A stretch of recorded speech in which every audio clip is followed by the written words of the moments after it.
Edward Butch O'Hare is flying his F-4F3 Grumman Wildcat plane on the mission to intercept Japanese planes on their way to his aircraft carrier, the USS Lexington. The carrier's position has been discovered, and O'Hare is racing against the clock to save it. The first wave of Japanese planes have been stopped by anti-aircraft fire and Wildcat fighters, but the second wave is about to arrive, and the situation is dire. Butch and his wingman, Marion Duff Dofilo, are the only American planes in position to take on the Japanese planes. But Dofilo's guns have jammed.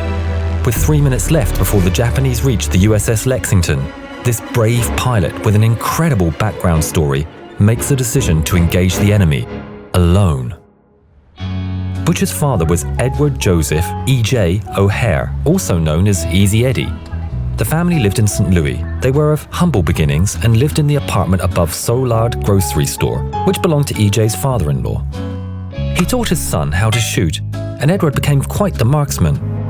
E.J. bought the rights to the mechanical rabbit, an asset which was used in dog races to replace a real rabbit and give the dogs a motivation to run. E.J. promoted the invention all over the Midwest. When he came to Chicago, one man in particular became very interested in the rabbit as a business proposal. That man was none other than Al Capone. This was the Prohibition era, and Chicago was run by gangsters, and Capone was one of the most notorious of them all. Capone took a liking to E.J., and they developed several businesses together. E.J. took a deal with the devil and became Capone's personal lawyer. E.J. became known as Easy Eddie and got Capone out of a lot of difficult legal situations. Eddie provided everything for his children. Nothing was beyond his reach now he was working for the mob, but he was worried that he was setting a bad example for his son. So he sent Butch to the Western Military Academy in Illinois, from where he graduated in 1932, and proceeded on to the United States Naval Academy at Annapolis. E.J. was fascinated with flying, and he inspired Butch to become an aviator. As time went by, E.J. became disillusioned with his life working for the mob. What would become of the name O'Hare? Would it be tainted and overshadowed by the nickname Easy Eddie? What kind of man was he inspiring his son to become? The final straw was Valentine's Day of 1929, when Capone's thugs brutally took out several rival gang members. Although it was unproven, everyone knew that Capone was guilty. E.J. realized that he was possibly the only one who could stop Capone. Wrestling with his conscience, he decided to testify against his boss, knowing that this action would come at great cost. But he felt he had to do the right thing and set an example for his son to be a better man than he was. With agent Frank Wilson and his group of untouchables, and the records that Edward provided, Al Capone was on track to be convicted of a crime of tax evasion. And much to his surprise, Al Capone was found guilty. The film The Untouchables was loosely based on these events. The character of E.J. was called Walter Payne. Eddie had done the right thing and had finally given an example of bravery and morality to his son. Happy in that knowledge, he expected some form of retribution from Capone's gang and was prepared to take the consequences. In 1939, while driving home in his car, the mob finally caught up with Easy Eddie, and he paid the ultimate price for his actions against Capone. At that same time, Butch O'Hare was flying in what was described as brilliant azure, with little clouds. He landed at sunset and was told of his father's death. He took emergency leave to attend E.J.'s funeral, and then immediately went back into service. In 1941, Butch married Rita Worcester just 6 weeks after meeting her. Initially, he was stationed on the USS Saratoga, but after the events of Pearl Harbor, he was transferred to the USS Lexington. After the Japanese attacked Rabaul, Vice Admiral Wilson Brown gave the order to cross the South Pacific and take the attack to the enemy. Shortly after setting sail, they got the message from a US submarine that they had been discovered by a Japanese snooper, and the enemy planes were on their way to sink the Lexington. The Japanese were flying Mitsubishi Hamaki, or cigar bombers. These were twin-engine land-based bombers that had excellent performance due to the aircraft's lightness. The flip side was that they offered almost no protection for the crew. The Americans nicknamed them Betty bombers.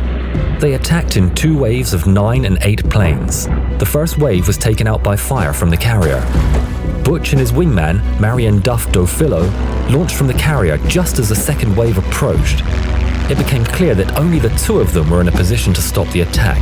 No other plane was close enough. They fired test rounds and came to the dreadful realization that Duff's machine guns were jammed.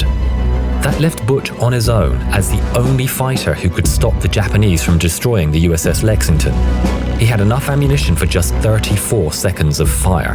Butch didn't hesitate and started the defense of his ship. The Bettys were flying in V formation, very close to each other.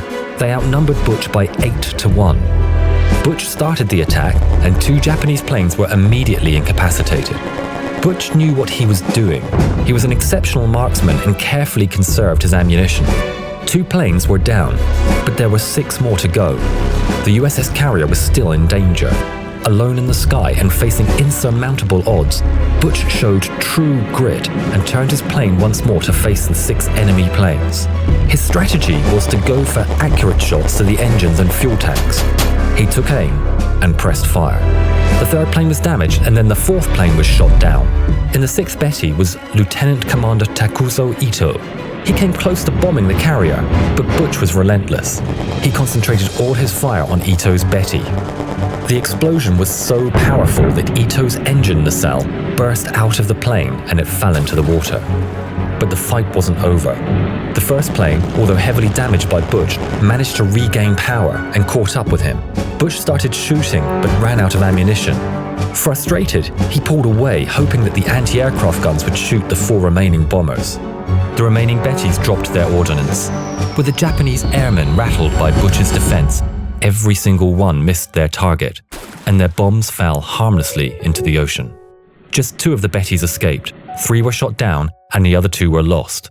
With his home carrier saved, Butch returned to the Lexington shortly after 5:45 p.m. For his actions on that day, President Roosevelt promoted Butch to lieutenant commander and awarded him the Medal of Honor. His wife Rita hung the medal around his neck. The news of O'Hare's heroic action had far-reaching effects. Up to that point, much of the news from the front was not good. The country needed a hero, and Butch's actions became national news. He set an example and an inspiration to all the US forces. In 1943, on a mission to intercept 20 enemy planes, Butch never returned. If the name O'Hare sounds familiar, in 1949, Orchard Depot Airport in Chicago was renamed the O'Hare International Airport in his honor. It is now the 2nd largest airport in the US. A replica of the plane he flew is still on display in Terminal 2. The name O'Hare is forever linked with heroism.